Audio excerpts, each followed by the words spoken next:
relacionamento é fundamental. Esse é o diferencial, né? A experiência do paciente em vir ao laboratório fazer o exame, né, ela não pode ficar restrita a algo burocrático, onde ele vai lá, tem um pedido médico, ele é atendido, às vezes já tem laboratórios que tem totens, né? E faz o pedido, colhe o exame e isso não tem relevância na jornada. A gente tem falado muito sobre desperdícios. Então, o laboratório ele acaba sendo um aliado muito importante, inclusive nessa temática do desperdício, né, doutor Alvo? Sem dúvida, né? Sem dúvida. Vamos pegar um exemplo também de infecciosas. O indivíduo entra com um quadro de dor de cabeça, você faz diagnóstico de meningite e você faz um teste que consegue ver rapidamente se aquilo é de origem bacteriana ou viral, né? Isso evita um enorme desperdício, porque se for bacteriano, tem uma gravidade importante, uma evolução séria e necessita antibiótico. Antibiótico é uma coisa cara, né?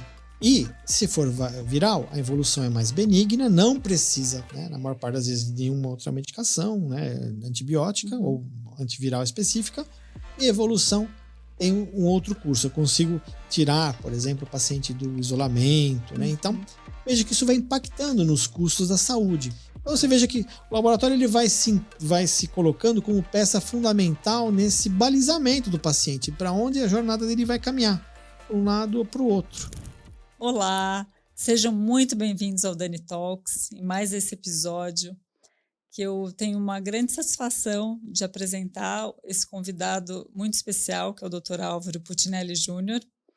O Dr. Álvaro é um profissional que eu admiro muito, o conheço há muitos anos e, além disso, a gente está fazendo o lançamento desse episódio durante o Congresso da Sociedade Brasileira de Patologia Clínica, a qual ele é presidente.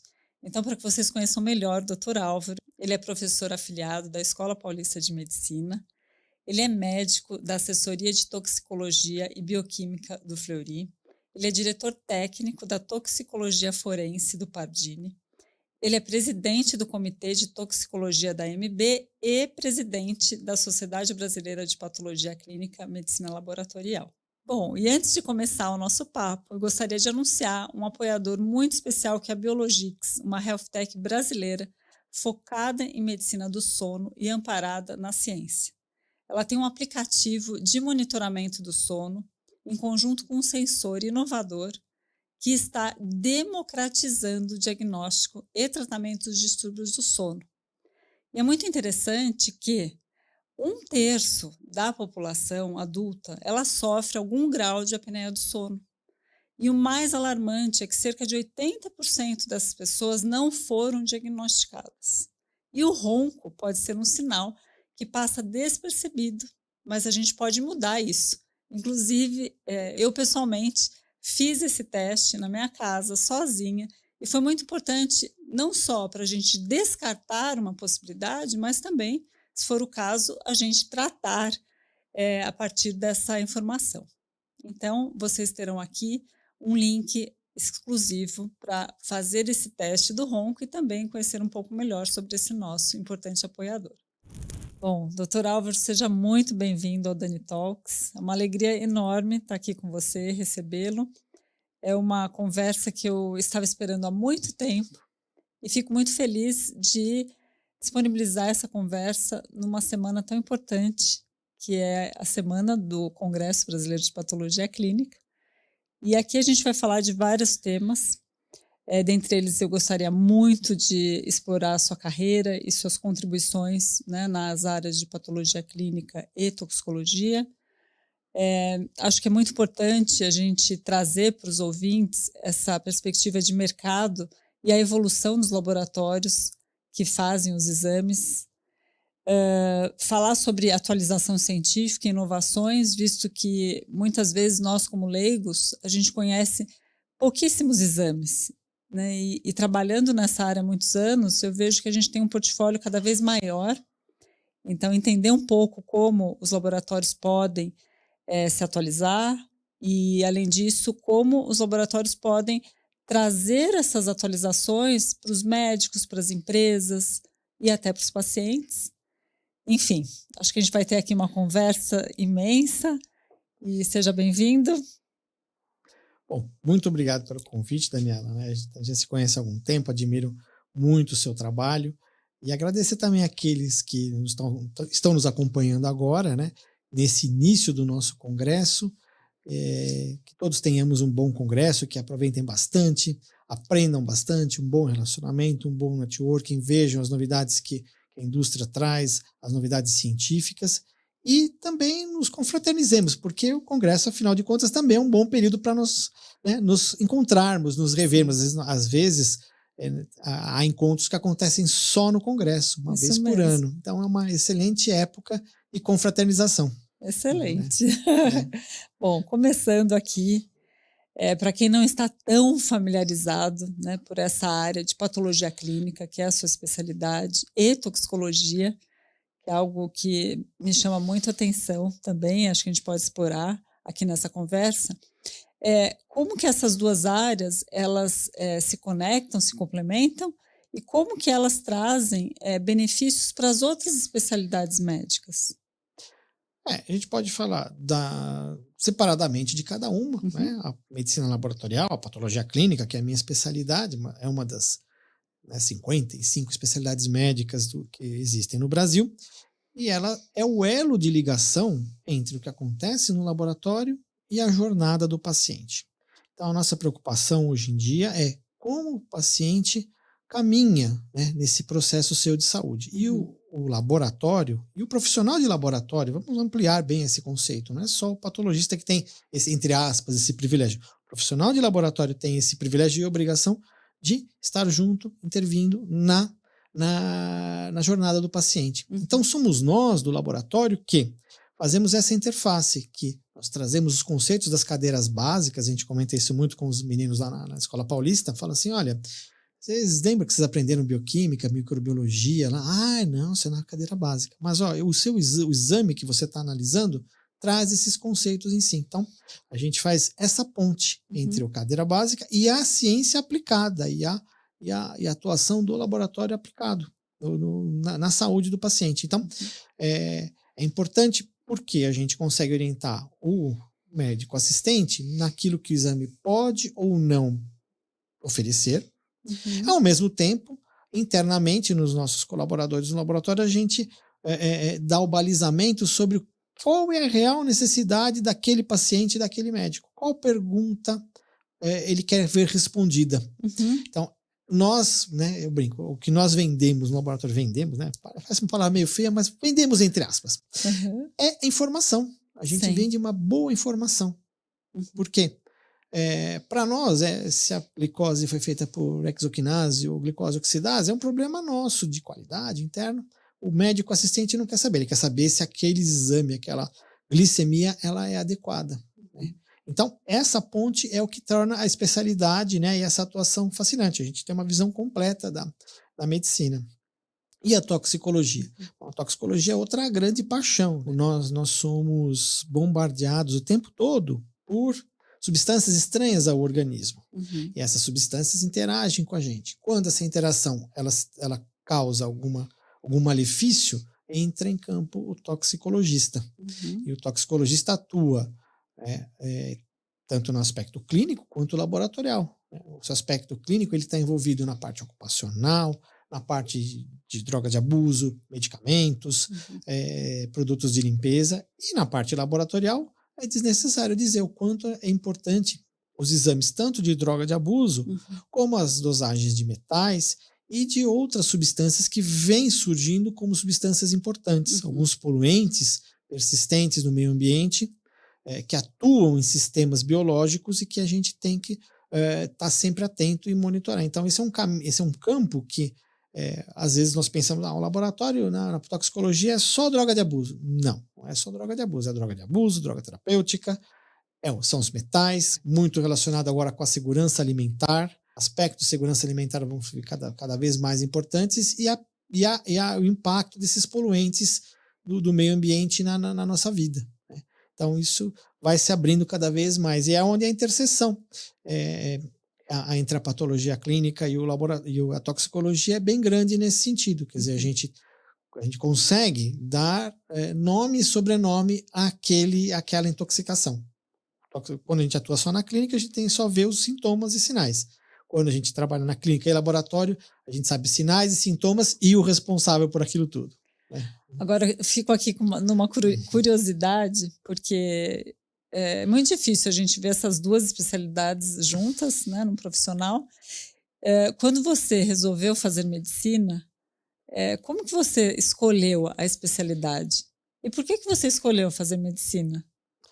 Eu acho que a medicina que me escolheu, né? Não fui eu que escolhi a medicina. É algo que vem desde a mais tenra idade, né?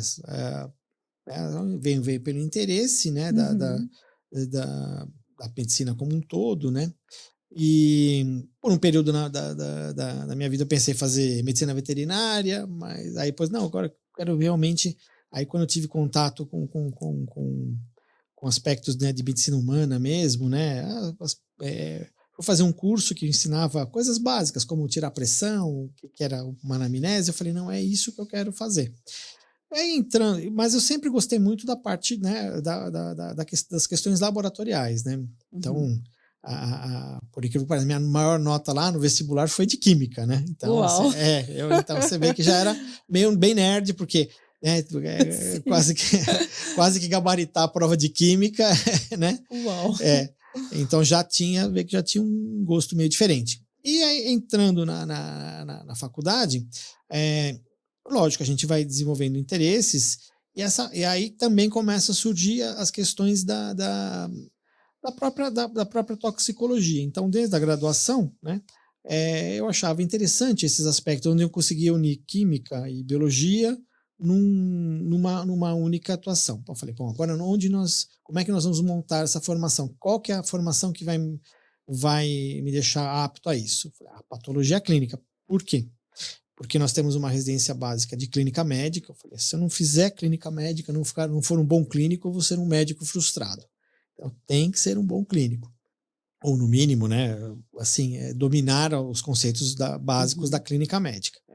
Mas, ao mesmo tempo, a parte laboratorial se mostrava bastante interessante, porque conseguia aí começar a juntar esses interesses da bioquímica clínica, da toxicologia.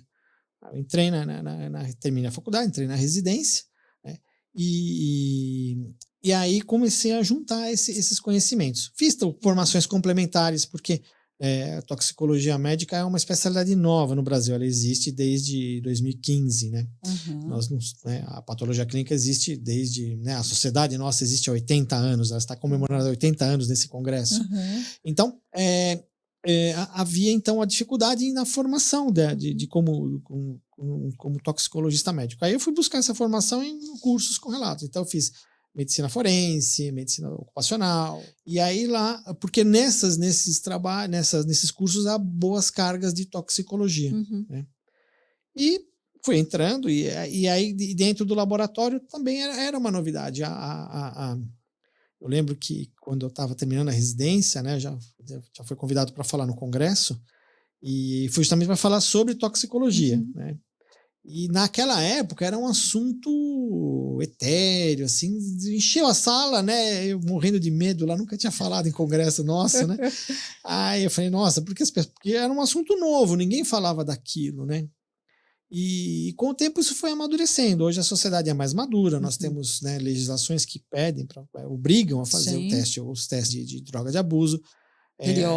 Os periódicos, a gente trabalha, e também se trabalha num nível menos passional e mais racional dessa questão. Então, e foi isso. Então, esses dois campos se abriram, encaminharam juntos, e aí foi o que desencadeou todo. Acho que foi um processo meu de carreira que chega até hoje, aos cargos que eu ocupo, às funções que eu faço hoje, estão muito relacionadas a essa formação híbrida das duas especialidades. Mas começando tudo com um bom curso médico, uma boa formação em clínica médica, porque aí a gente vai entender o que é o paciente, como ouvi-lo, como examiná-lo, como estabelecer hipóteses diagnósticas, e nós, no laboratório, complementamos essa história. Né? Entendi. Né? Não é o contrário, quer dizer, o paciente não faz exame primeiro e vai no médico depois. Primeiro ele vai no médico, ele tem que ser ouvido, examinado, avaliado, e depois nós complementamos a propedêutica, o exame do paciente com o laboratório, né? Agora, é super fascinante ouvir isso, porque dentro da perspectiva do portfólio de exames que o laboratório oferece, existe um portfólio muito completo hoje, né? Não sei quantos exames, quantos mil exames. E uma parte deles é a parte de toxicologia. Todo esse repertório de exames, o quanto ele favorece o diagnóstico de um médico? O quanto o exame ele é importante para um médico fazer um diagnóstico ou fechar um diagnóstico? A gente repete um mantra, né? Que 70% das decisões clínicas são tomadas com resultados laboratoriais. Perfeito, isso é dado de literatura, né? Mas eu gosto de dar uma dimensão histórica, né? O livro de cabeceira do patologista clínico, né? O livro do professor John Barnard Henry, ele começou a ser editado em 1921. Uau. Ele era chamado, eram dois autores, tá? Todd Sanford, depois entrou um terceiro, Todd Sanford Davidson. Mas em 1921, o Todd Sanford, que é o livro que hoje é editado com o nome de Henry, ele trazia 70 exames laboratoriais. Nossa! 70. Então, um médico em 1921 tinha na sua, como ferramental de patologia clínica, né, de medicina laboratorial, 70 exames. Hoje, a gente tem mais de 7.000 exames possíveis de serem feitos. Lógico, são exames, conta-se muitos exames esotéricos de difícil acesso, tudo bem, mas um laboratório, e não é um laboratório grande não, porque com os apoios laboratoriais, um laboratório de pequeno e médio porte tem acesso a esses exames. Tem acesso aí a algo em torno de 3.000 a 3.500 exames diferentes. Tá, e isso daí ajuda como? Ajuda quando a pergunta é bem feita. Eu acho que em tempos de inteligência artificial, de buscas pelos buscadores, Google, as perguntas bem feitas têm as respostas bem feitas. Vamos ser prático. Se o indivíduo não sabe o que ele está pesquisando e pede 100 exames, nenhum desses exames vai ajudar ele em nada. Se ele sabe o que o paciente dele tem, o que ele procura, ele com 5 exames resolve o problema do paciente. Uau. Então, por isso que é fundamental uma boa formação e uma boa pergunta. Mesmo na inteligência artificial. Quem já teve a oportunidade, acho que todos que nos acompanham aqui agora, devem ter, pelo menos por curiosidade, usado a forma gratuita do ChatGPT. Uma pergunta bem feita no ChatGPT, ela responde com um grau de precisão bastante bom. Até espantosamente bom. Verdade. Espantosamente bom, né? Porque foi uma pergunta bem feita. Uma pergunta mal feita vai só sair coisa sem importância. Certo. Então, uma das reflexões na inteligência artificial como seremos bons perguntadores para que aquilo nos ajude. Porque se nós formos maus perguntadores, vai vir qualquer resposta. Sem sentido. Aí depois as pessoas reclamam que os algoritmos atrapalham. Realmente, se você não sabe da rotina. Então, respondendo efetivamente a sua pergunta, quanto ajuda? Ajuda na medida em que o médico ou o profissional de saúde que solicita uma pergunta bem feita, compatível com aquilo que o paciente traz, né, como história. Por isso que eu falo, reafirmo, tem que ter uma boa formação como médico, no caso, estou falando da medicina, né? E o profissional de saúde tem uma boa formação para poder entender se aquela pergunta faz sentido, porque senão não é simplesmente um dado a mais, não é uma informação. Agora, ficou muito claro a importância, né, e o papel do profissional do laboratório para esse diagnóstico. Agora, pensando muito em como o laboratório ele participa efetivamente disso, a gente acaba acompanhando a atuação no sentido de, depois que ele passa pela jornada completa do paciente, sai o resultado. E existem algumas oportunidades onde o profissional da saúde ele pode se relacionar com esse médico prescritor, talvez ou ajudá-lo a fazer melhores perguntas, ou até mesmo fortalecer a pergunta que ele fez, dizendo que, olha, realmente há uma alteração, ou realmente eu preciso fazer uma complementação. Você consegue, assim, nos dar um panorama sobre esse importante papel do profissional de laboratório no relacionamento com os médicos que prescrevem os exames?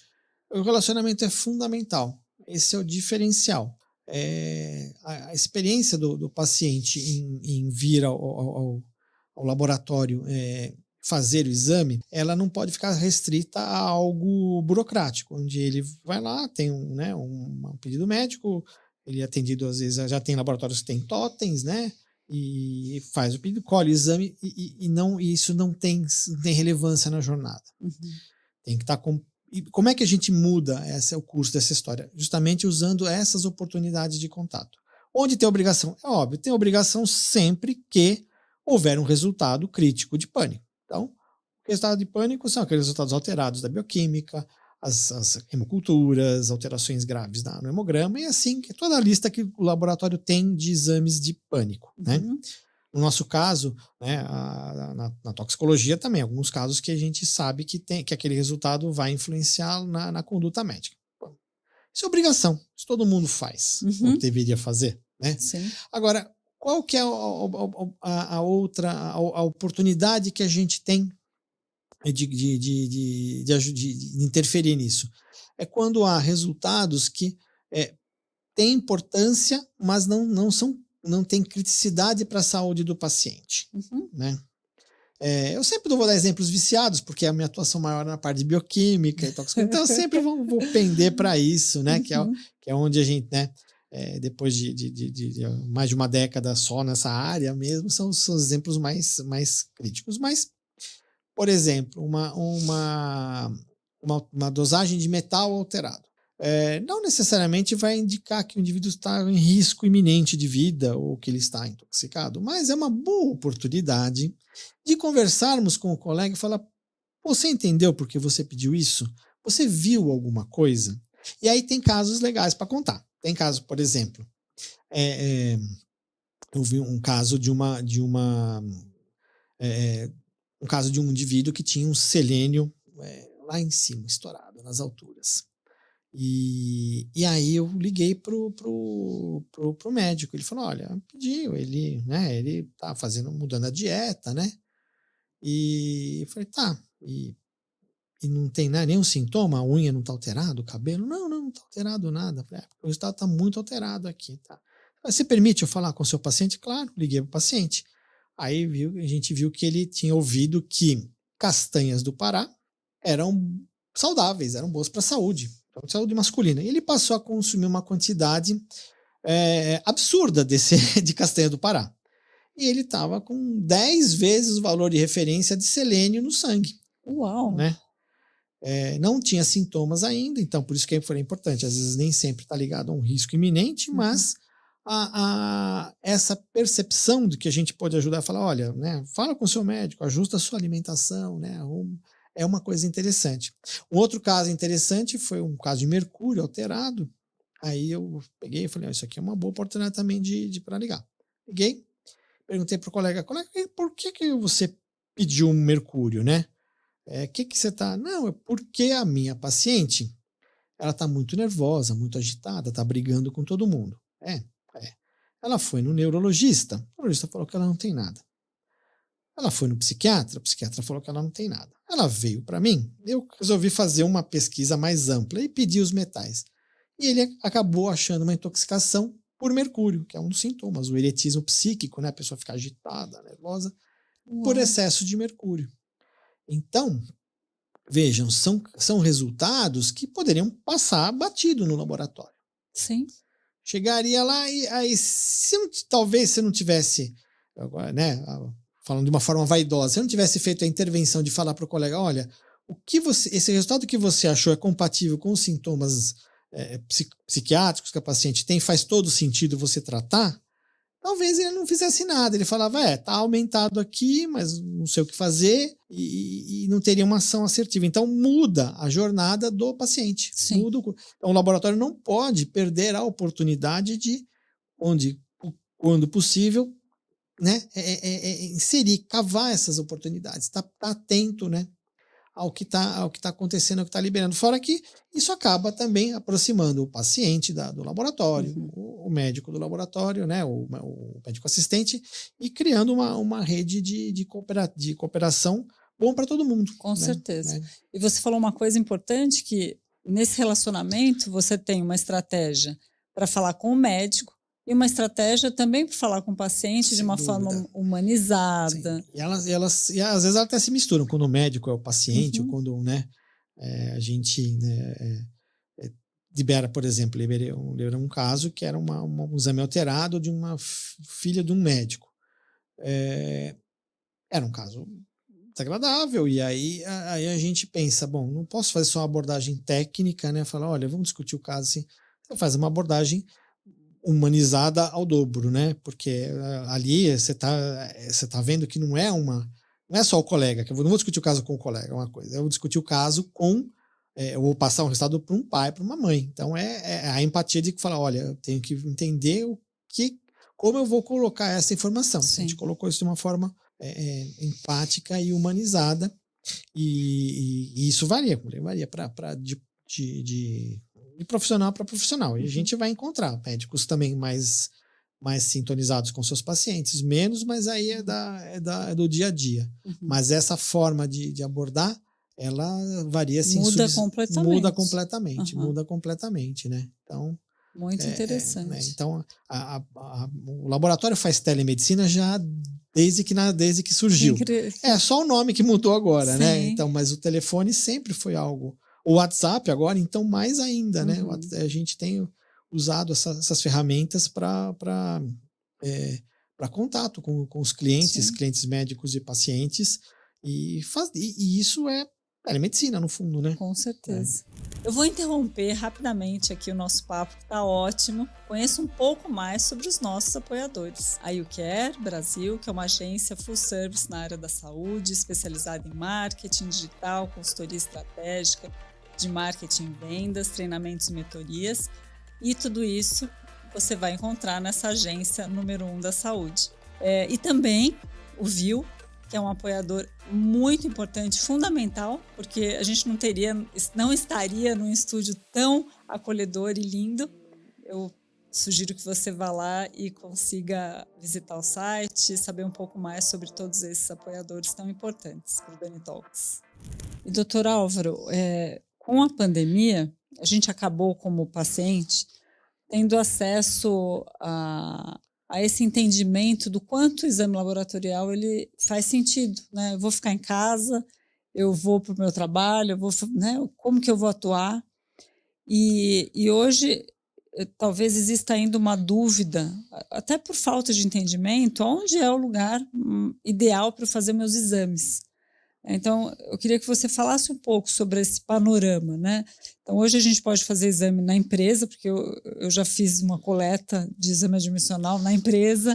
Hoje a gente pode fazer um exame no próprio laboratório, no hospital, no leito do hospital, e ainda em alguns consultórios e farmácias. Qual a diferença, né? Como que é esse universo?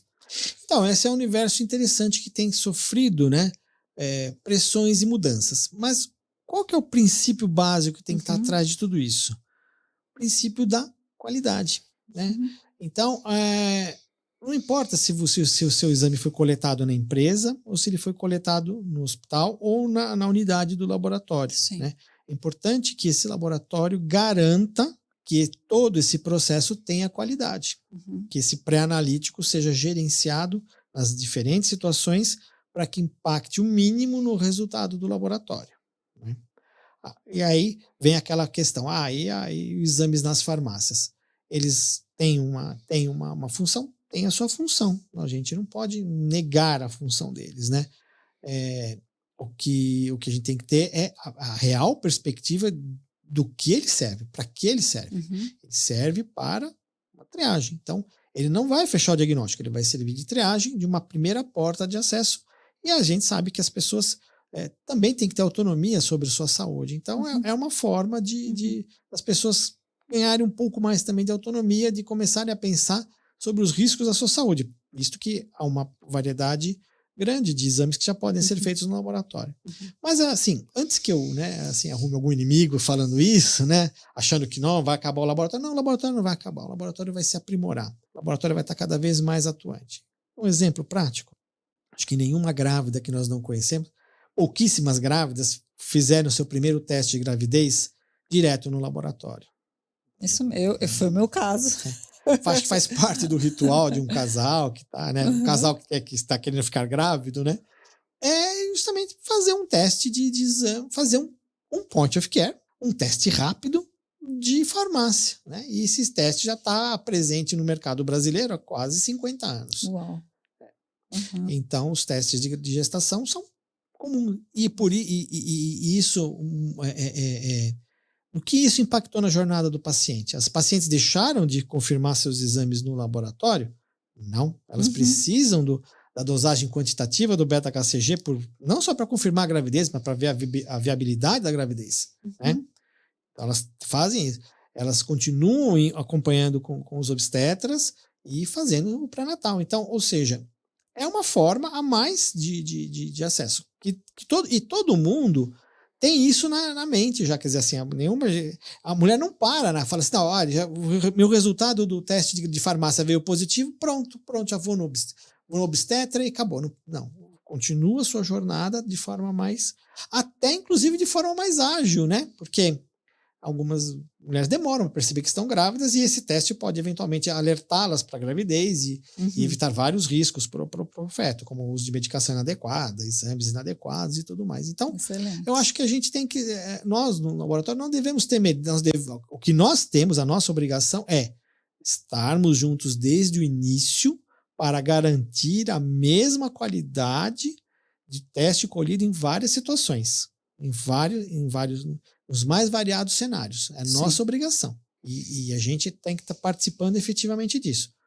O teste de farmácia é uma realidade que vai ainda se conformar, né, ter conformidade, melhor dizendo, vai ter ainda definida, está sendo discutido ainda. A RDC ainda tem pontos a serem discutidos, mas é importante a gente ter esse princípio, né, de profissional de laboratório dessa importância. Né?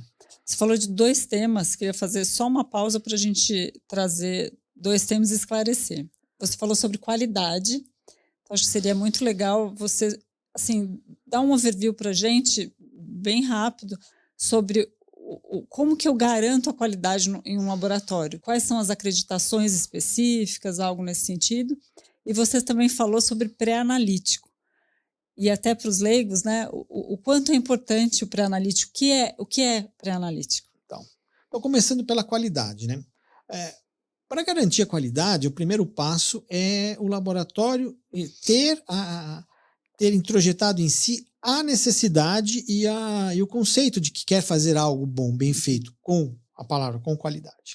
Então, a partir do momento que há essa mudança na filosofia, né, e eu creio que não há nenhum laboratório, nenhum que nos esteja nos acompanhando agora, que não tenha essa filosofia em fazer o melhor para o seu cliente, para o seu paciente médico.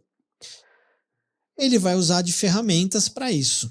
Então, as ferramentas são os controles de qualidade, interno e externo, a participação nesses programas de controle de qualidade, programas de proficiência que nós falamos.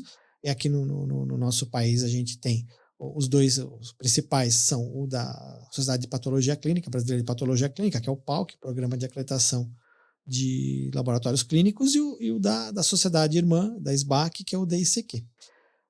E esses programas, eles têm esta função, fornecer materiais com certificados, materiais que a gente conhece exatamente a concentração e o comportamento, e o laboratório testar se os seus sistemas funcionam adequadamente e se comparar com pares, com seus pares.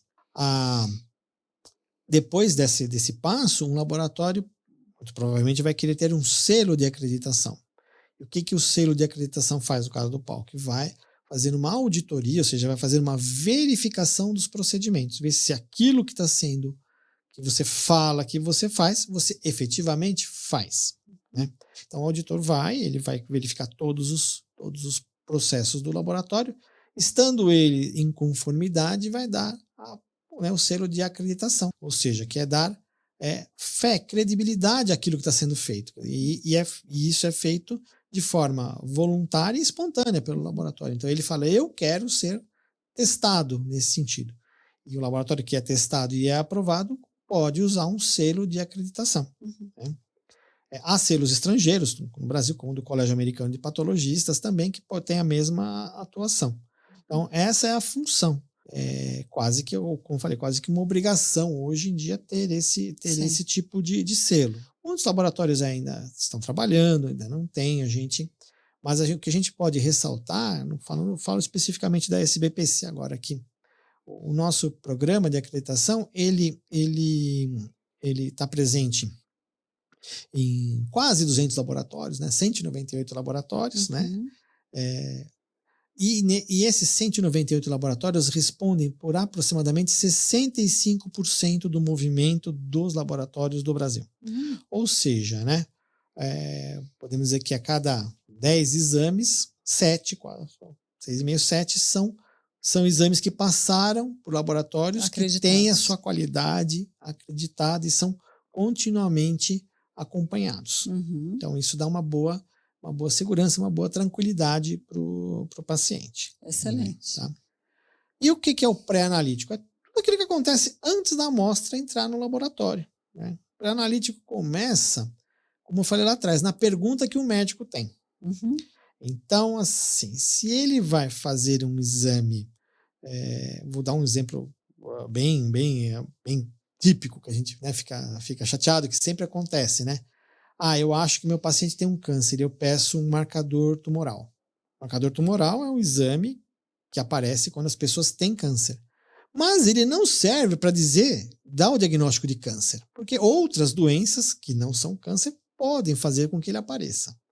Então, esse cuidado que eu já falei, já começa aí uma delicadeza que o médico tem que ter para não pedir exame a mais. Então, depois, como esse paciente veio preparado para o exame? Né? Que medicamentos ele toma? Qual que é o estilo de vida dele? Né? Isso é importante o médico que pede o exame ter noção. Então, ele sabe que um paciente que tem uma alimentação desregrada ou ingere álcool em excesso, pode ter alteração lá nos triglicérides, ou que toma um medicamento para tireoide, pode ter alteração nos seus hormônios tiroidianos. Então, essas coisas têm que estar Parece óbvio, mas nem sempre é. A gente tem que, às vezes, repetir o óbvio, né? Repetir sempre o que precisa.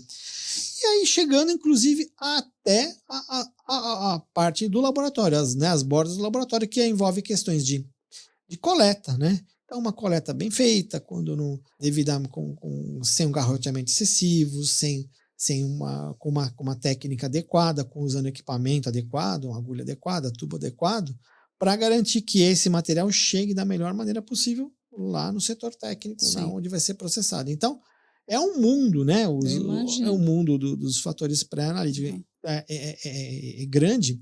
E é uma oportunidade do laboratório efetivamente atuar na jornada do paciente, orientando qual é a melhor janela de oportunidade para coletar. Que é mais exemplo prático agora da Covid. Né? Vou dizer que eu não só falo só de bioquímica, né? E de toxicologia. Na Covid, todo mundo sabe que a gente tem testes de antígeno, tem testes sorológicos e tem testes moleculares. Perfeito. Os testes de antígeno, eles aparecem, eles se positivam lá pelo terceiro dia de evolução da doença, terceiro a quinto dia, e depois pela própria evolução da doença, depois do 10º dia, eles já não são positivos. Os testes moleculares, eles começam também precocemente, terceiro a quinto dia, e podem perdurar por até 30 dias. Uau. E os testes sorológicos, eles demoram pelo menos 15 dias para ficarem positivos. Então, quando alguém fala, né, estou com Covid, o que eu faço? Aí a primeira pergunta que tem que ser feita é: qual é o estágio da doença? O que você está procurando? É só uma triagem? É um teste confirmatório? Essas perguntas, que faz parte da nossa obrigação, vai orientar exatamente qual exame a gente vai ter que fazer. Porque o exame feito na hora errada, no tempo errado, não vai dar resultado adequado. Agora, exame certo, tempo certo, paciente certo, tudo vai bem, né? Ou tudo tende a ir bem, né? Agora, com toda essa evolução, a gente entra numa temática que é a questão da atualização científica e inovações. Como você falou que há muitos anos atrás, os autores Existiam 21 exames, hoje tem mais de 7 mil. Tinha 70 em 1921. Isso. Há 103 anos. Então, existe um papel muito importante dos laboratórios em atualizar os médicos, ou solicitadores, e de alguma maneira os pacientes dos novos exames.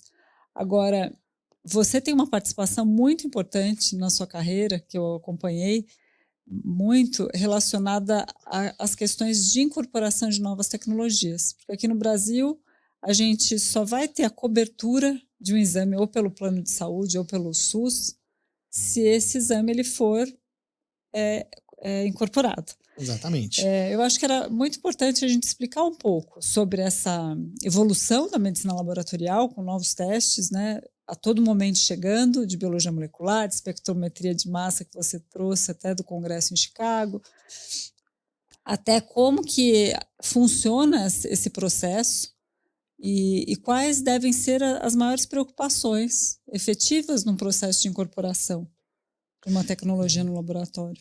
Esse é um assunto extremamente interessante, né? Um assunto amplo também, que a gente gosta bastante de estar debruçado sobre ele. Mas o que é a incorporação da tecnologia? Como você mesmo falou, para que essa conta seja paga por alguém, e quem paga a conta da saúde? O Estado, no Brasil, a iniciativa privada, que seria, né, as operadoras, ou o próprio indivíduo. Essa última alternativa é cada vez menor, cada vez menos as pessoas têm, né, recursos para despender um teste tirando do seu próprio bolso, né? Então, os grandes pagadores são o SUS e a iniciativa privada.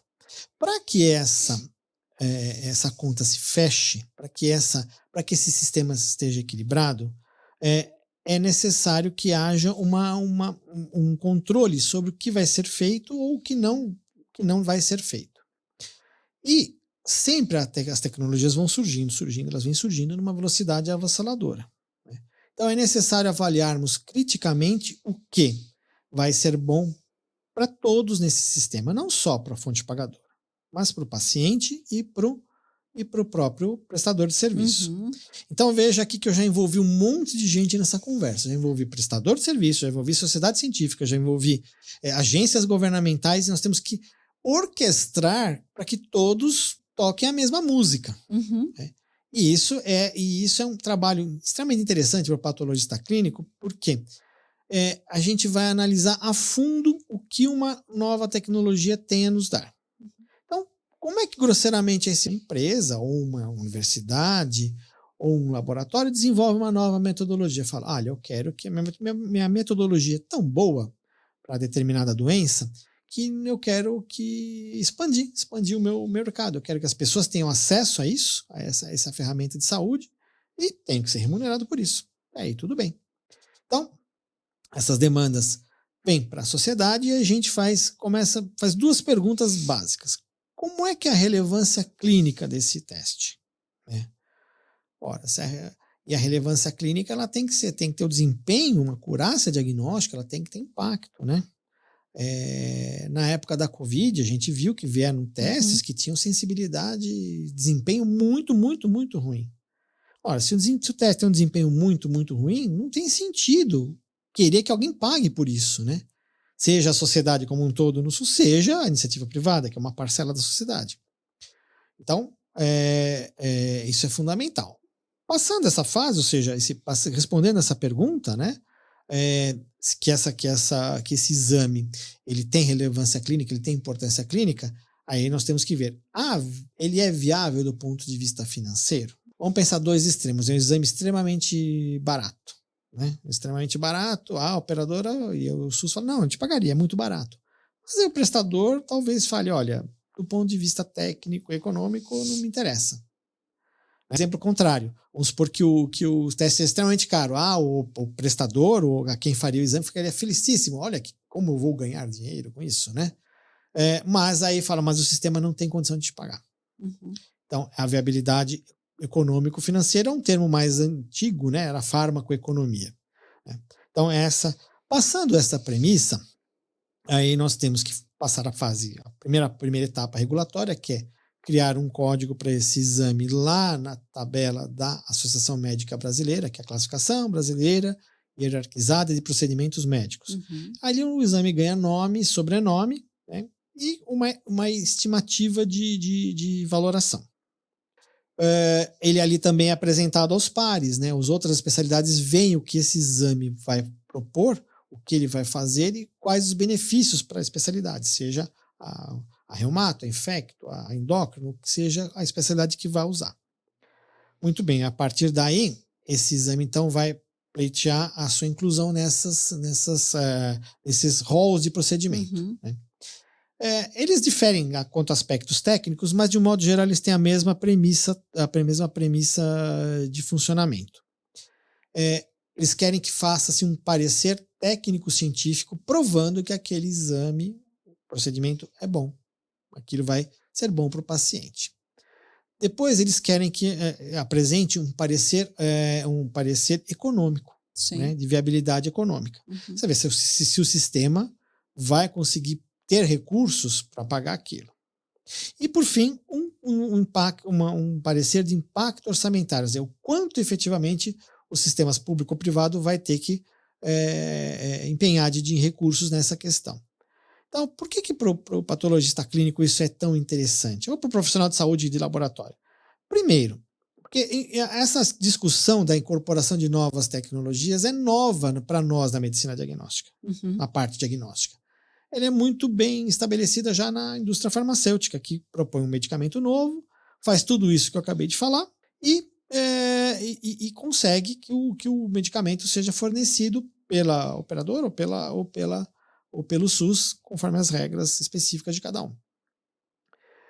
No nosso caso, a gente tem um outro caminho, outras perguntas a serem feitas, a serem demandadas. E é nisso que confesso a você que falta mais gente trabalhando. Quer dizer, quanto mais gente vai discutindo esse assunto, é melhor para nós do setor diagnóstico. Por quê? Para fazer uma boa avaliação científica, tem que, de novo, ser feita uma boa pergunta. O que é uma boa pergunta? Assim, qual que é a melhor condição, onde os pacientes vão mais se beneficiar deste exame? Dá um exemplo de novo lá da COVID, do teste de antígeno. Né? Tá especificado que ele deve ser colhido do 5º ao 10º dia. Por quê? Porque antes ou depois disso, ele não vai funcionar.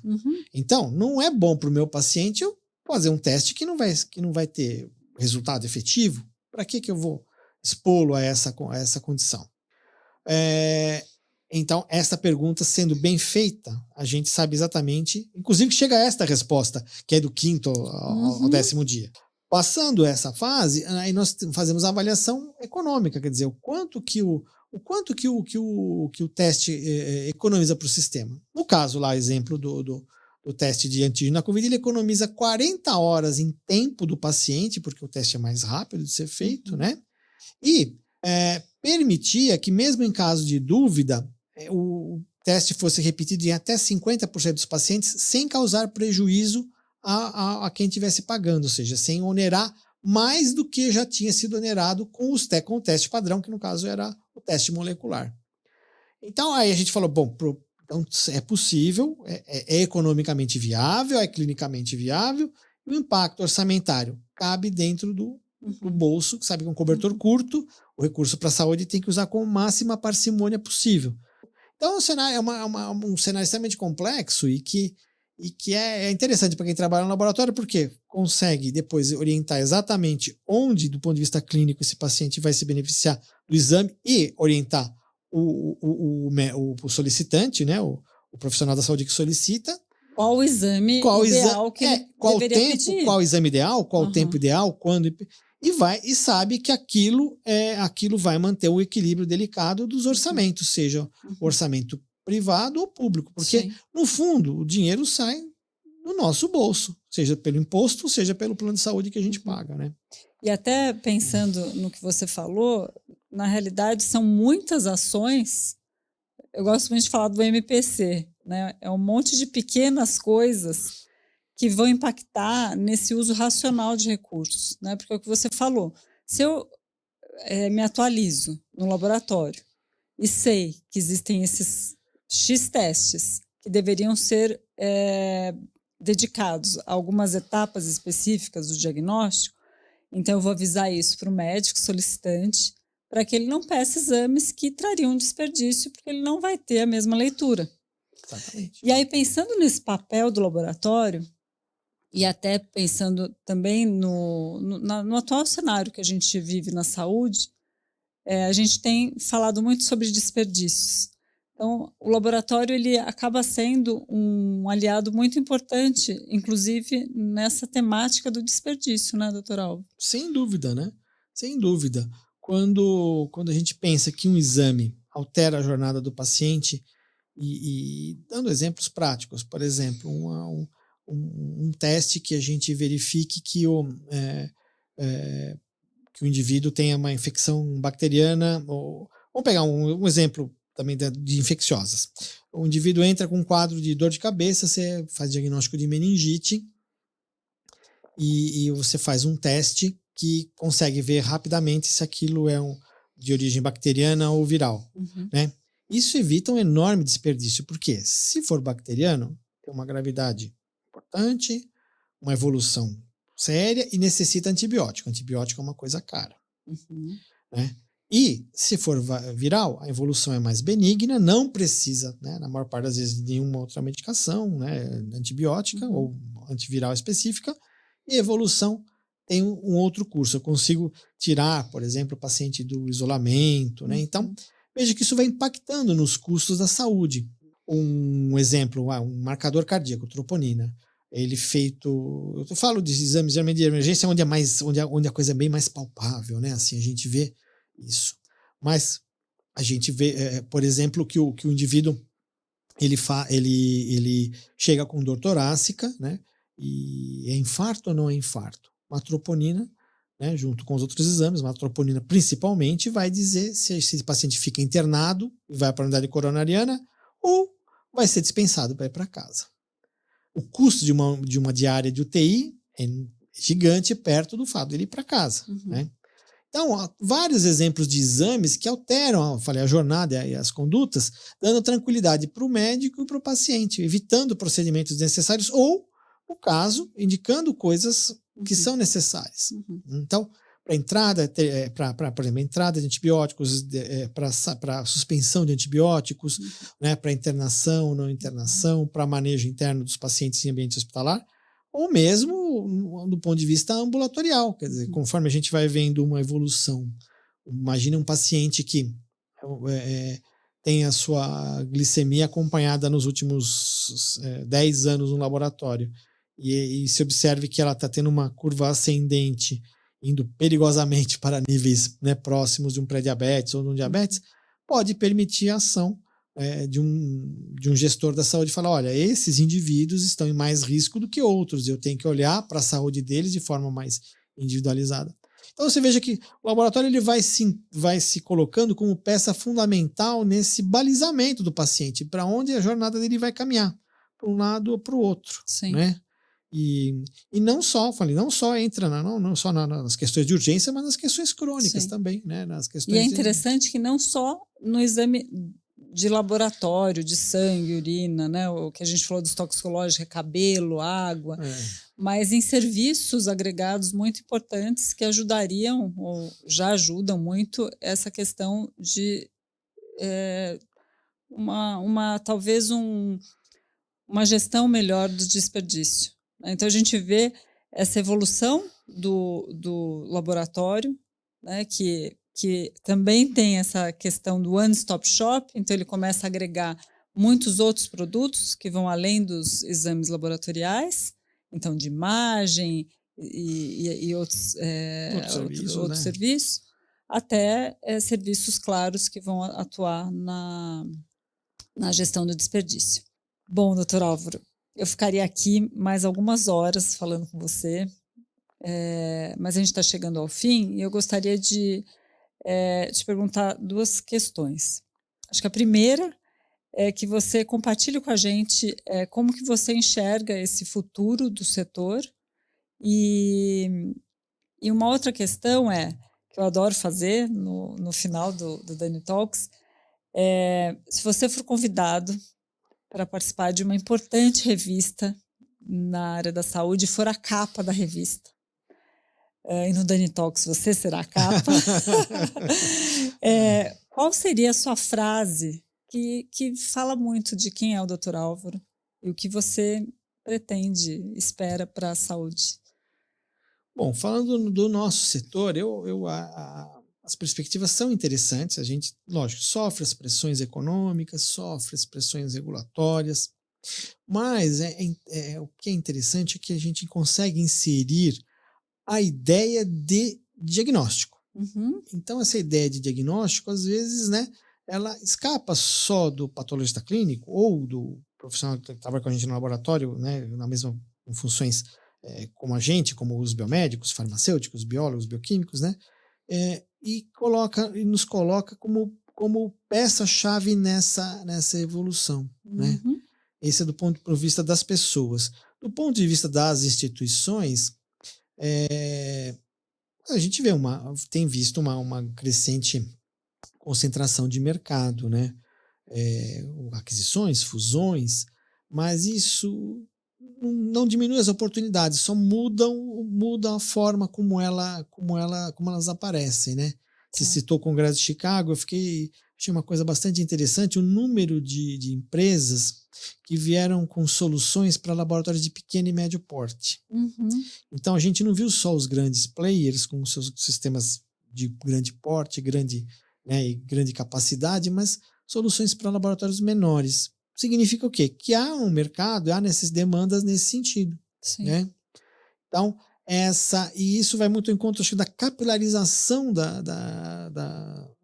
do diagnóstico. Né? Então, os grandes núcleos técnicos vão continuar existindo? Por muito tempo vão, mas eu creio que eles vão ser impactados também com a formação de pequenos núcleos técnicos próximos das necessidades dos pacientes, para fazer aquilo que é de maior demanda e que seja possível fazer. Uhum. Então, traduza-se aí que é a oportunidade dos point of care. Então, essa é um exercício de futurologia nesse sentido, né? Entendi. Aí você capa da que frase seria? Acho que seria assim, a vontade, a paixão de estar envolvido no processo da vida das pessoas. Que uma coisa que a gente não pode perder a dimensão é que no laboratório, né, e eu falo isso para todas as profissões, é uma facilidade em a gente a gente perder um pouquinho da humanidade. Por quê?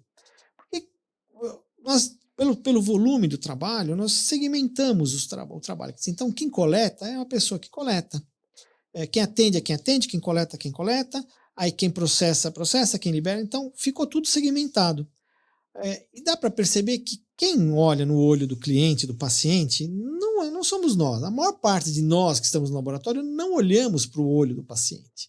Não pegamos na mão do paciente. E todos nós que vamos para esta área, porque somos vocacionados a ter esse aspecto de auxiliar. Então, eu acho que essa é a grande preocupação, de a gente ter não perder a dimensão humana da nossa atividade, qualquer ponto que a gente esteja no laboratório.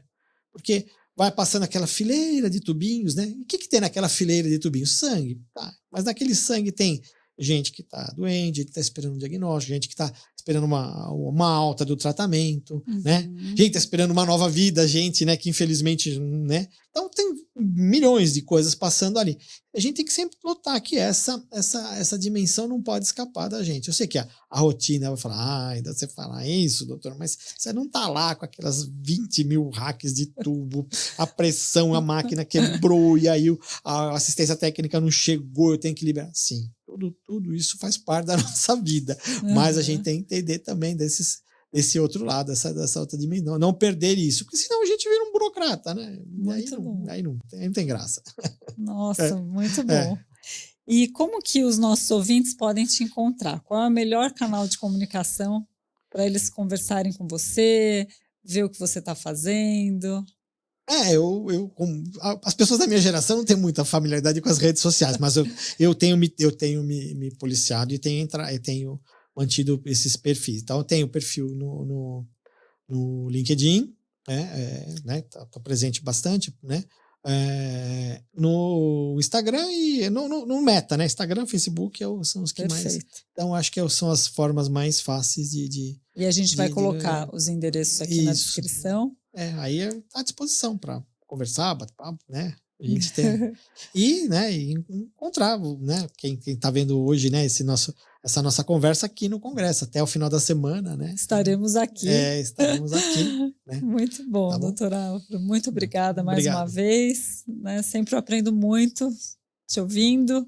E eu tenho certeza que os ouvintes verão essa área de uma nova maneira a partir de hoje. Eu que agradeço a oportunidade de falar com você e com as pessoas que estão também nos acompanhando. Bom, então, encerrando esse episódio, eu reforço que o Dani Talks tem como grande objetivo trazer essas conversas produtivas que realmente apoiem não só o setor da saúde, mas o setor como um todo, que se envolve de alguma forma com o setor da saúde, desde falar com profissionais que nos inspiram, até mesmo trazer novas práticas, né, de organização e assim por diante. Então não percam os nossos próximos episódios. Até breve.